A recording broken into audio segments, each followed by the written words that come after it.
নারী শক্তি কথা চ্যানেলে আপনাদের সকলকে স্বাগত। আজ আমি কথা বলবো সেই সব মেয়েদের নিয়ে যাদের হাসির আড়ালে লুকিয়ে থাকে বহু না বলা গল্প, যাদের চোখে থাকে স্বপ্ন আর মনে থাকে এক অদম্য লড়াই। অনেক মেয়ে হাসি মুখে নিজের কষ্ট লুকিয়ে রাখে, নিজের স্বপ্ন আড়াল করে পরিবারের স্বপ্ন পূরণ করে, নিজের ইচ্ছাকে দূরে সরিয়ে রাখে সমাজের নিয়মের কাছে।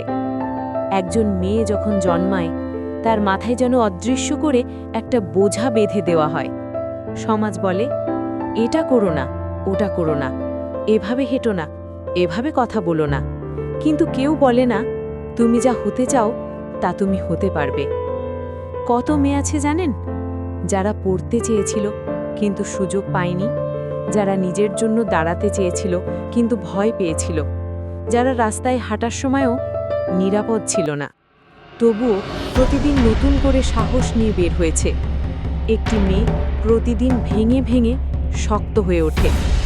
হার মানতে মানতে সে জিততে শেখে, ব্যথা পেতেই সে সাহসী হতে শেখে। তাই তার সহ্য শক্তিকে হালকা করে দেখবেন না। একটা মেয়ে চুপ করে থাকে মানে সে ভয় পেয়েছে তা কিন্তু নয়, সে ভাবছে কখন কিভাবে নিজের আকাশে আবার ডানা মেলবে। মেয়েরা দুর্বল নয়, যে মেয়ে কাঁদতে পারে সেই আবার একদিন হাসি দিয়ে দুনিয়াকে জিততে পারে। আজ যারা এই কথা শুনছো, নিজের মনে হাত রেখে বলো, আমি পারবো, আমি থামবো না, আমি হার মানার জন্য জন্মাইনি। কারণ তোমার গল্প এখনো শেষ হয়নি। সৌন্দর্য, শক্তি, আশা সব তোমার সামনেই অপেক্ষা করছে।